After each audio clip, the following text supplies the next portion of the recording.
morning, everyone. Today is October 4th, 2023, and we're going to convene the public meeting of the State Ethics Commission. Before we begin, I have a few statements to make. And before I make the statements, let's do the roll call. So, excuse me, Commissioner Schwartz. Present. Commissioner Hill-Wilson. I'm here. Commissioner Parcells. Present. Commissioner Reddickland. Here. Commissioner Caruso. Here. Right, and I'm Commissioner Sims here as well. Good morning, everyone. So, pursuant to the requirements of the Sunshine Act, the holding of an executive session must be announced at the public meeting immediately prior to said executive session or at the next meeting thereafter.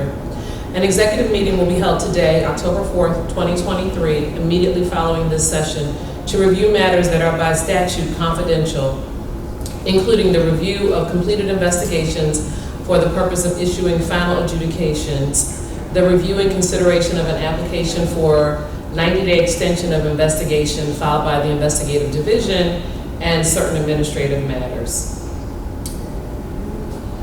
Pursuant to the Public Official and Employee Ethics Act, Act 170 of 1978, as amended by Act 9 of 1989 of June 26, 1989, and as amended by Act 93 of 1998, the State Ethics Commission is specifically mandated to hold at least 2 public hearings each year, of which at least one shall be held in Harrisburg and at least one shall be held in a location other than Harrisburg, to specifically seek input from persons and organizations who represent any individuals subject to the provisions of this act and from other interested parties.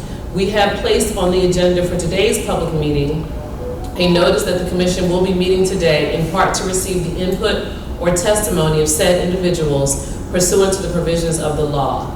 As our previously published notice has indicated, the Commission will request copies of any statement that is presented.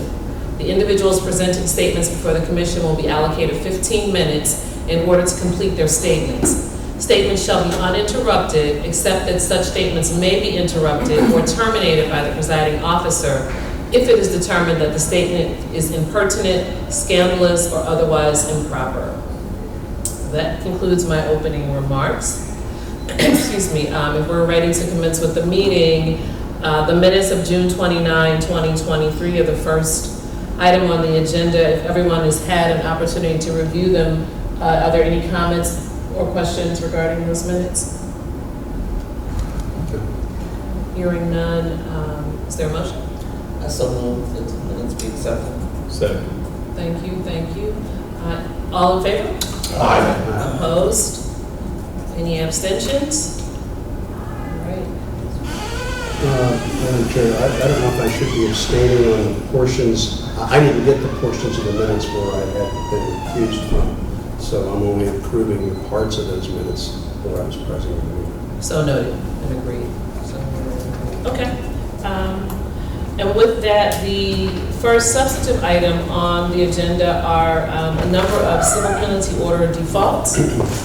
So, Commissioner Caruso, are you prepared to present? Yes. All right. Thank you. There are 5 civil penalty default cases before the Commission for decision. The respondents involved in these cases will be identified individually in the motion I will be making with regard to these cases. The respondents failed to file a statement of financial interest for the 2021 calendar year that will be detailed in my motion. The respondents did not take any action or respond to the civil penalty proceedings. Following a review, it is my opinion that as to each respondent, the Commission should levy a maximum civil penalty of $250 for the delinquent statement of financial interest. It is my opinion that the Commission should also order these respondents to file their delinquent statements of financial interest. There is nothing of record that would constitute a defense or excuse for their non-compliance. Based upon my analysis and comments, I would like to make the following motion. I move that this Commission levy maximum civil penalties against the respondents in these 5 civil penalty default cases as follows. I move that this Commission levy a maximum civil penalty in the total amount of $250 against each of the following respondents for failing to file a statement of financial interest for the calendar year 2021. William Demchuk, Marchetta Stone, Gloridi Leon, Ravathi Cathcart, and Carl Thomas. Further, these respondents shall be ordered to file complete and accurate statements of financial interest for the year stated within 30 days of the issuance of the commission orders. That is my motion. Thank you. Second. Thank you. Is there any discussion? I have a question for either Jeff or Mary. In looking at these, it appears that at least 2 or 3 of these individuals they were income maintenance caseworkers, may be current One of state them. employees. 2 of them, yes, it appears 2 of them are. 2 of them are. Are there any actions or coordination with, like, Department of Human Services, since they are current employees, to kind of give a little oomph to get compliance? So my understanding of the process for all state workers under the executive branch is that they file their governor's code of conduct forms and statements of financial interest concurrently through a system that's monitored by Office of Administration.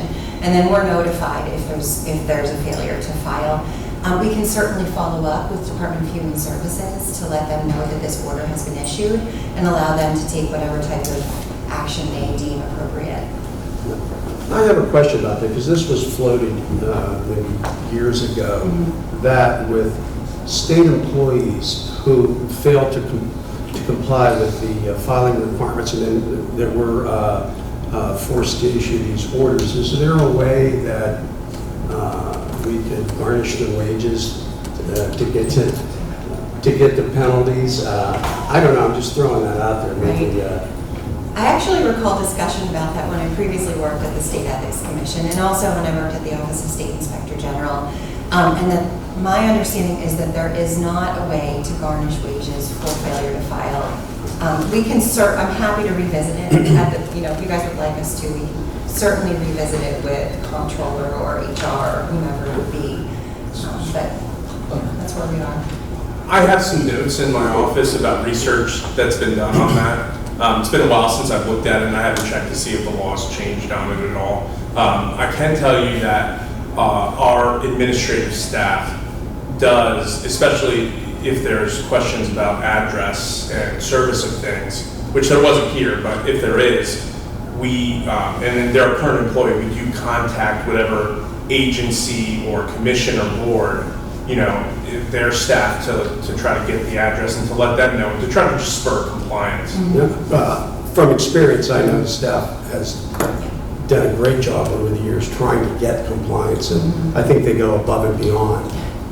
We would agree. With that. Okay. All right, if there are no further comments or questions, all in favor? Aye. Opposed? Any abstentions? All right, motion carries. Thank you. The next matter is a lobbying matter. It's an administrative penalty order, also a default. Commissioner Parcells, are you prepared to present? Yes. There's one default administrative penalty case for consideration.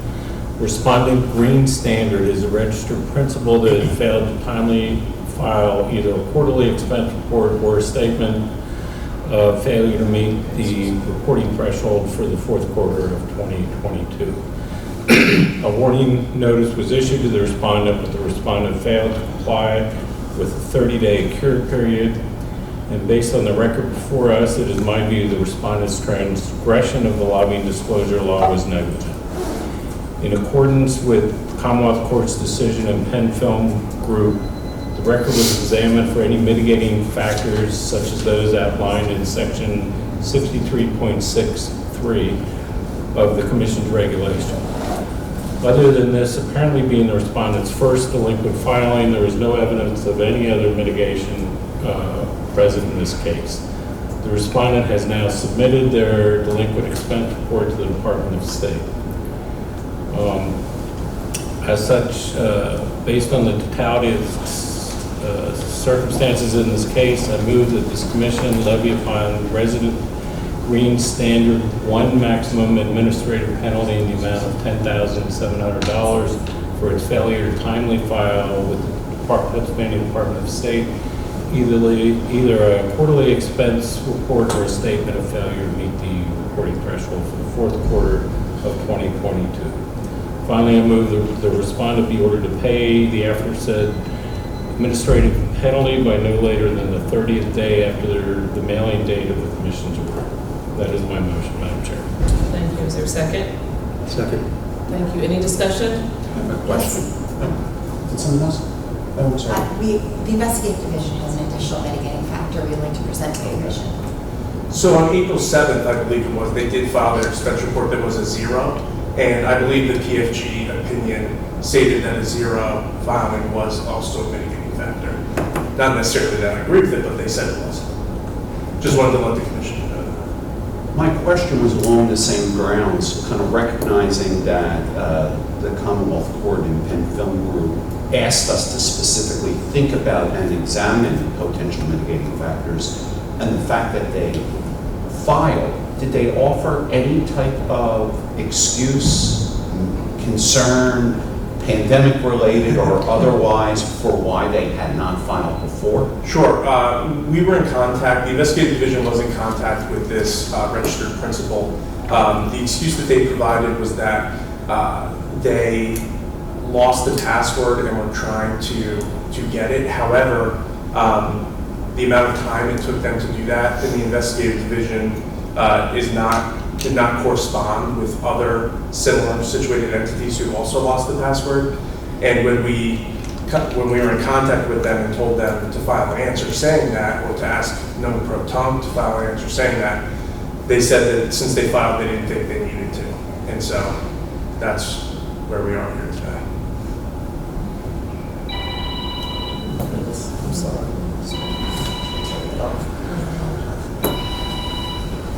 Any follow-up? Does anyone else have questions about this matter? All right. Then if we are prepared to vote, all in favor? Aye. Opposed? Any abstentions? Okay, motion carries. Thank you.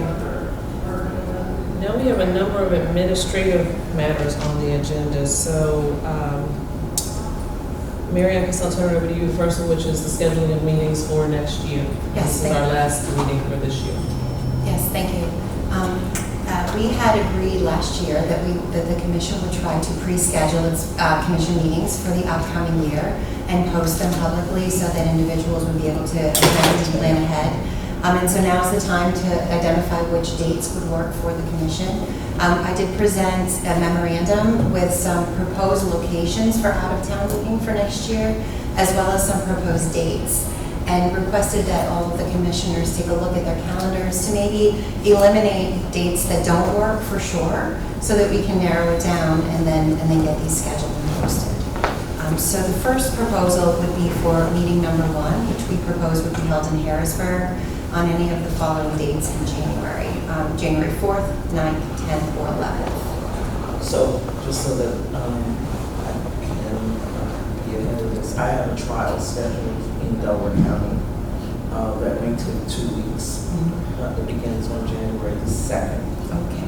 I hope it will settle, but if it does not, then I will not be able to go that way.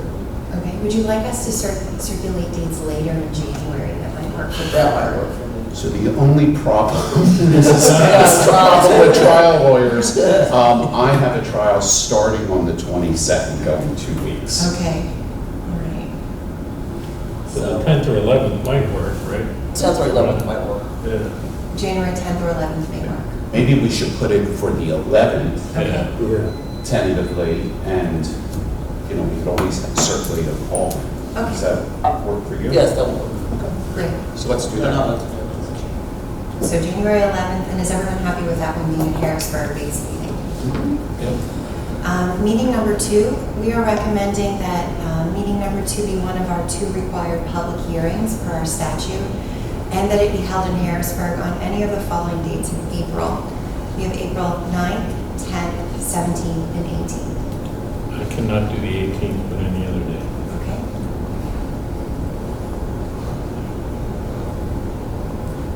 Any other comments? All right.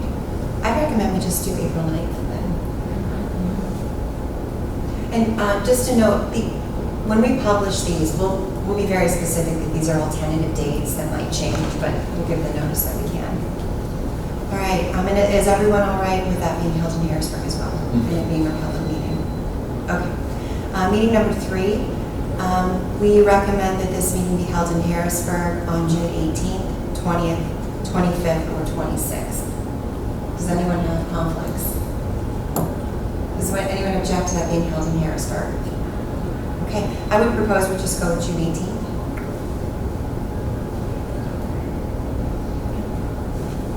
All right, and meeting number 4 of the year, this we are proposing be our out-of-town meeting for 2024, be the second of the 2 required public hearings, and be held on any of the following dates. And actually, we provided a range because these end up being 2 days, September 10th to the 11th, 11th to 12th, 17th to 18th, 18th to 19th, or 24 to 25. We also proposed a few locations for our out-of-town meeting, and would be happy to consider whatever you think would be a good location for the meeting. I did want to note, we've not been to Northwestern Pennsylvania in many years. I realize that it's inconvenient, but we have not been in that area for a very long time. I know nobody likes going there. So I cannot, I'm not available the last Tuesday, September 24th and the 25th. That's the only 2 days. And I looked at the schedule as well. I'm fine with Erie.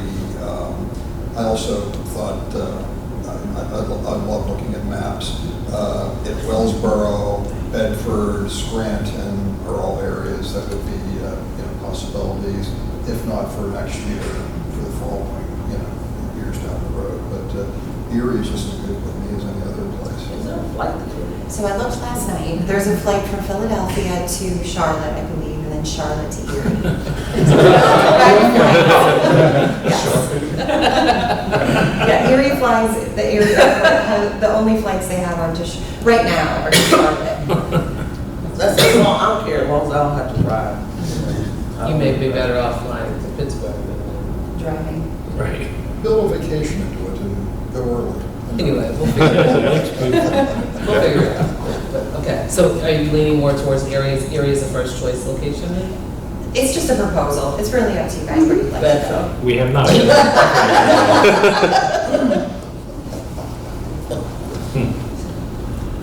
So am I hearing Erie is okay? Yes. All right, and I think the earlier in September the better, so I would propose September 10th to the 11th. Any objections? Thank you all, and we will get that scheduled and posted. Great, thank you. Bridget, do you have an update on our regulatory? I do. Just a quick update on the Regulations Committee has met a couple of times, and the last time that we met was August 25th, and we were discussing some of the ongoing procedures and ideas for the amendment of our regulations. Just an update on the what we've deemed the technical regulations. They are ready to go. I understand the House came back in session last week, so I'm trying to coordinate. I have to serve everybody on the same day, so I'm attempting to coordinate, make sure that everyone is available for receipt of those documents. They have to sign for them, and then they go to the next individual for signature as well. So the last stop being the Independent Regulatory Review Commission. So they go from the Attorney General's office to the standing committees to the Independent Regulatory Review Commission. So I'm coordinating that with my legal assistant so we can hopefully get that done. I'm hoping sometime early next week that they will get over there and actually get signatures for everybody and get them over to IRC and wait to hear from them if they have any issues that they would like us to address. We met on the 25th to discuss some ideas and topics that we are looking to potentially change, and I've attached our ongoing list of those issues to the memo. And the one topic that the committee wanted to bring to the full commission is the idea of whether a commission hearing should always be presided over by a commissioner. Right now, that is a requirement of our regulations, and just out of concern that someday we may be in a situation where the individual does not waive their 45-day period to have a hearing, and by some off chance that, again, Rhonda may be in trial, Mike may be in trial, we might not have somebody, we wanted to have another option available to do that. And Shelley actually suggested that we go with an option that the chief counsel, if nobody else was available, then the chief counsel could hold the hearing in your stead, and then certify the record, and then bring it to you guys for a decision. But we wanted to throw this out here because I know everybody has some strong opinions about it, and I wanted to bring it to the full commission so that we can discuss it, and so I know how to move forward in terms of drafting. Well, I don't have a strong opinion. I fact finding the chief counsel's position. Where are you in terms of your interaction with the investigative division, the commission, the commissioners? Are you our chief counsel? I'm yours. The commissioners? I'm all yours, Rhonda. Yes. Okay, so I mean, that matters. Yeah, That was good. No, I don't have, other than the filings that they do in the legal office, I am not located with them. Neither Martin nor myself are located with the investigative division, and we do not have any contact about particular cases or anything that's being filed, other than when they actually file something and hand it to me or the legal assistant, just to put the stamp on that it's filed at that point. So that would be the only interaction that we have on cases. Now, the contrary view, just for people to think about, and I don't know that we have to decide this today, we should talk procedure too, but the contrary view is, and we'll probably discuss this in our executive session today because we have a number of hearings that are being considered, is sometimes there are credibility issues. And while we as commissioners all have to make our own determination ultimately when we're reading the record, historically we have relied on the hearing officer, who is a fellow commissioner, and give deference to their description of witnesses, candor, credibility, everything like that.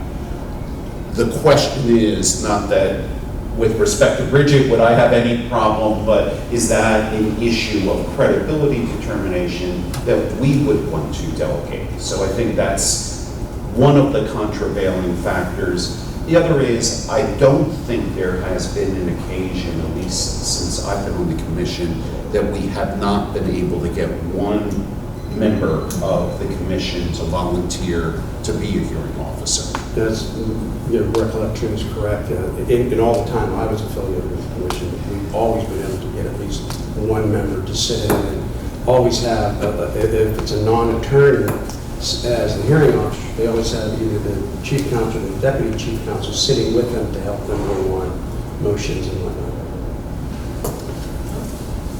I'd also, I hear what you're saying, and this is just a trial lawyer. We'd like to have a copy of your job description so that we can see what, for me, it would be education, to see and know, what it is that you do. Not saying I don't believe or understand you, but just to get clarity on that. I think what might be helpful, if I may, it may also be helpful to look at mine. And yours as well. Because it does, it will maybe show a little bit more the division between our two areas. That would be helpful. Yeah, happy to do that. And I know we've been sensitive. There is the court's opinion INS that talks about the separation of duties, and I think we've been very sensitive to that to make sure that the commission's role in adjudication is separate from the executive office's role in bringing these cases. My suggestion, unless, Dave, I don't know if you had any thoughts or comments, but my suggestion after we give our thoughts is I'd like the idea of circulating the job descriptions. Is this particular outline of the topics that we're considering Is that part of the publicly available agenda for today? It is. Okay, because we want to make sure that if there's anyone who's either listening to this afterwards or interested in commenting, we probably want to, now that I know a lot of work went into preparing for these meetings, schedule another regulation subcommittee meeting.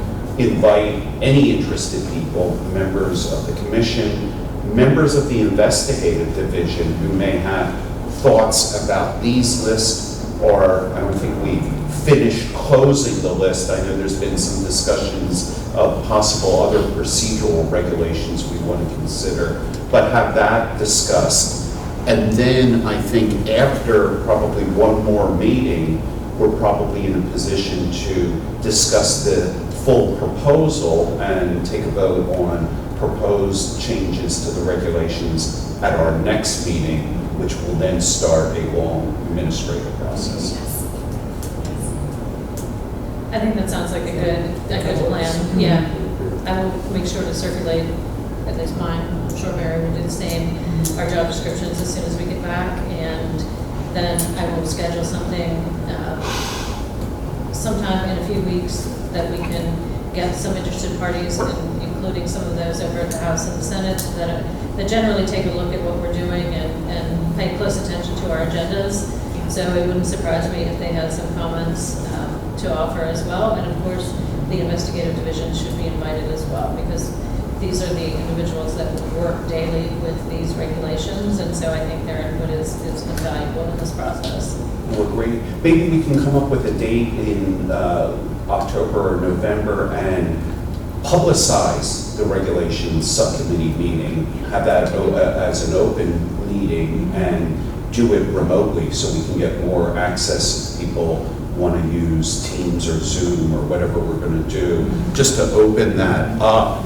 And then if it's a date, if folks here on the commission want to participate, it can really be an open discussion and kind of our final discussion informally before we'll present everything at the meeting early in January. But just to clarify, you said you were going to touch base next week with the folks over in the House and the Senate. For the technical. For the technical only. Only. So when you brought up the more substantive, you replacing a member of the commission when we can't find a commissioner available for a hearing, that's not going to be in that initial package. No. Okay, I didn't think so, but I wanted to make guys- sure that you were just throwing that out as something to consider for the more substantive changes. Correct. So that was something that we talked a lot about at the last Right. regulation committee meeting, and it was a topic that we all thought was something that should be brought to the full commission to just flesh out a little bit more before we decide which direction we're going to go. The technical regulations were already approved by this commission at its last meeting to go to the next steps, which were the budget office, which we already did, getting a fiscal note from the budget office, and then moving them over to the Attorney General Right. Standing Committees and the Independent Regulatory Review Commission. So, I thought that was the process. So I'm fine with moving forward and discussing it there. And if I may, we may also wish to consider circulating our proposed regulations to some of these groups like PSATs, PMAA. We do a lot of training for these organizations. They seem to have a lot of interest. We have good contacts at them that we work with and talk to on occasion, bounce ideas off of. And so they may have input as well from their constituents. One other thing that just because I've worked on regulations before and I know how onerous it can be, I'm wondering if we should brainstorm a little bit a way to receive feedback, because I'm concerned we're going to get a ton of feedback and it's just going to be dumped in a pot and we're going to have to sift through it. And I'm wondering if we can set up some type of a form or something that we can ask people to use when submitting feedback to us so that we can structure it a little bit and it's easier on staff to sort through this. I think both ideas are great. Okay. My suggestion, Mary, would be go ahead, reach out, more the better. Okay. Those established groups, other public interest groups, public policy groups, circulate what we've attached to our agenda today. We're going to have, it's going to be a working session, so the meeting we're not going to make any decisions on, but at least we will have a robust discussion, and then anyone, at least our plan, assuming we're able to get the drafting and everything done, would be to have a more formal presentation in January. Great. Thank you. You're welcome, thank you. Does anyone else have any further comments about the regulatory update? Okay, great, thanks. So we are at the point of the meeting where we will open the floor for public comment. If there is anyone from the public who would like to come.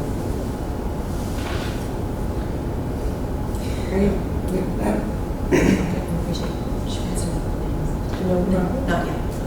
Hearing none, seeing none, okay.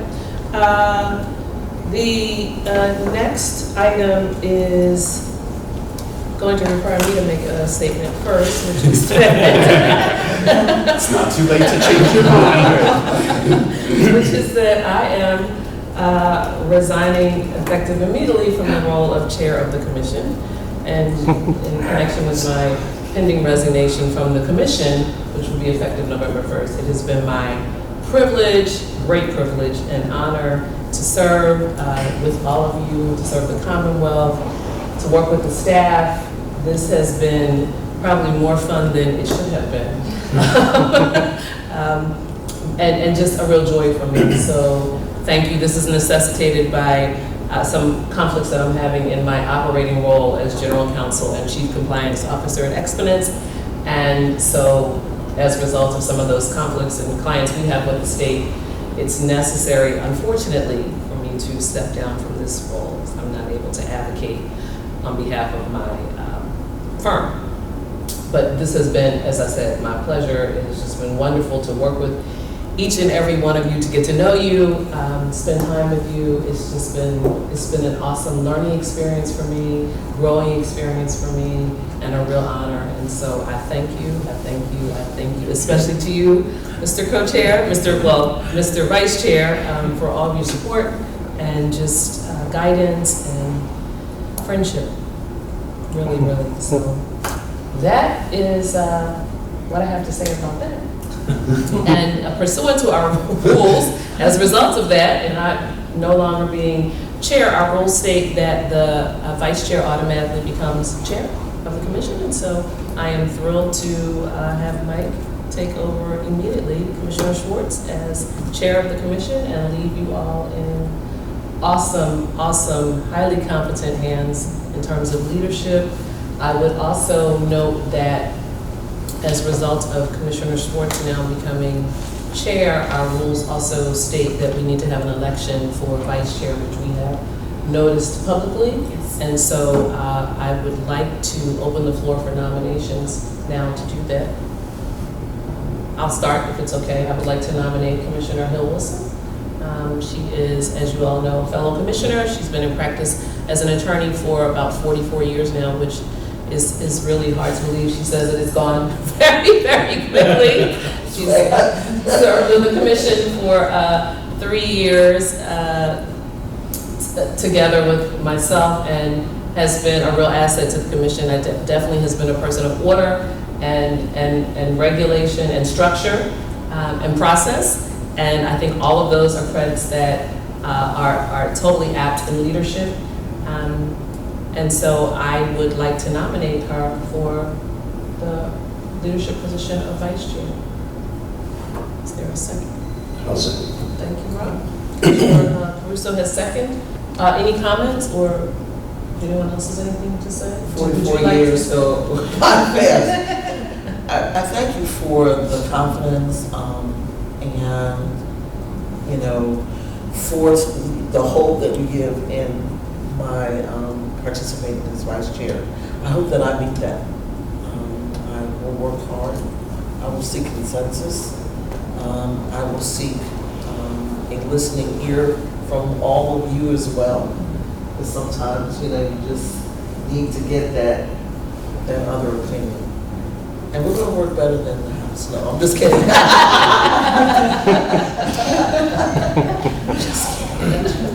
Humor as well. So thank you. You're welcome. And I assume you accept the nomination? I do. Okay. Yes. Thank you. Okay, before we vote, are there any other nominations?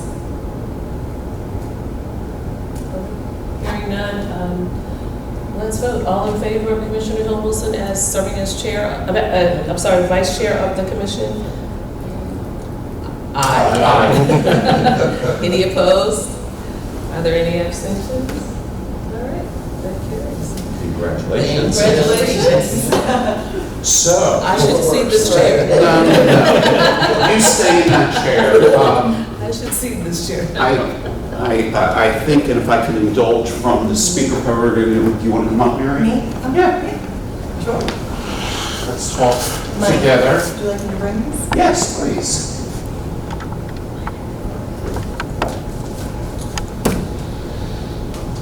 So before you are actually relieved of chair duties, both Mary and I would like to make a presentation to you. So, on behalf of the entire State Ethics Commission, we want to recognize Shelley Sim for more than 5 years of honorable service to the Commission.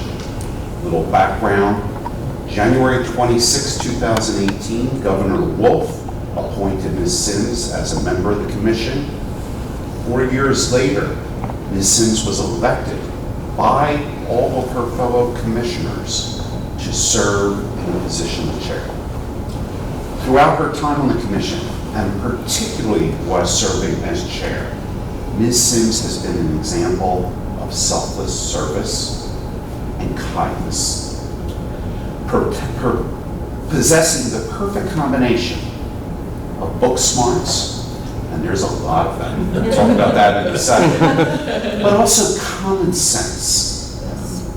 She's common, steady presence in a time of great change.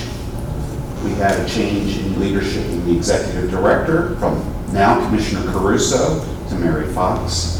We had the retirement of our long time chief counsel and the hiring of Bridget Guilfoyle as chief counsel. And we had change in staff.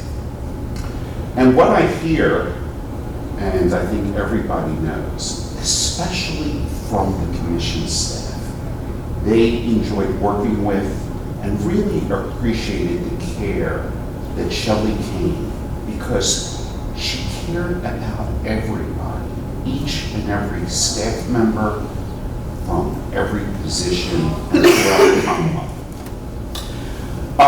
Ms. Sims has an illustrious background and certainly expectation for an illustrious future. She mentioned she's the General Counsel, Chief Compliance Officer of Exponence, a registered investment advisor. In addition to that work, her past history is filled with really respected businesses in the community, like Aramark, where she held a legal position, Comcast, where she held a legal position, the law firm of Ballard Spahr, and she began her career, after we get to the education we'll talk about in a minute, clerking for a judge, but not any ordinary judge, the former chief judge of the Third Circuit, Ted McKee, who started in the Philadelphia courts, worked his way up, and is a role model for any lawyer throughout this Commonwealth to follow. This is not the only service that Shelley has performed. She was a board member of the Hospitals and Higher Education Facilities Authority. She was on the board of the Russell Byers Charter School and Operation Understanding. And she has been recognized, and this isn't the first time, although I think this is the first time she's going to be presented with a Commonwealth flag that's flown over the Capitol. But she's been recognized by Philadelphia Business Journal with the Corporate Council Award, the Urban League of Philadelphia Whitney and Young Service Award, and my favorite, the City of Philadelphia Mayoral Liberty Bell Award.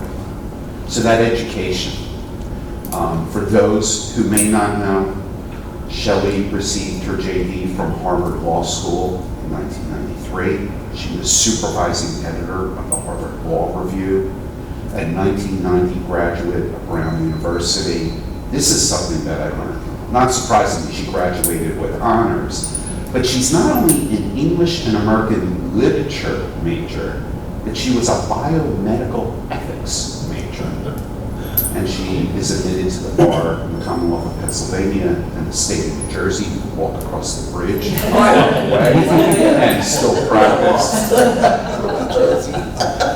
But in all, she has been an incredible asset to this commission, to the citizens of the Commonwealth of Pennsylvania. She's a model of a citizen servant leader, and the Commonwealth has been better off for all of her contributions to this commission. On behalf of the entire State Ethics Commission, Shelley, we thank you.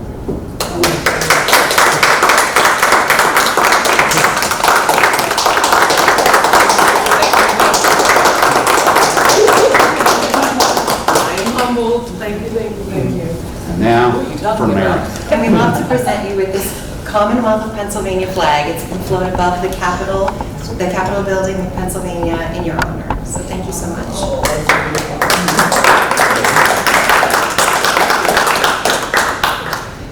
Thank you. Mr. Chairman. All right, but you're still on the commission. So let's go back and do some work. All right. If you stay, you have to give the flag back.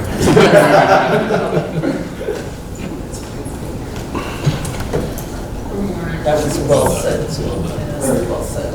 Thank you, thank you, thank you. I really appreciate it. Thank you. Who are you talking about?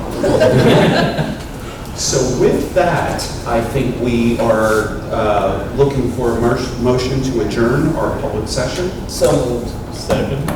All in favor? Aye. Aye. We want to just take a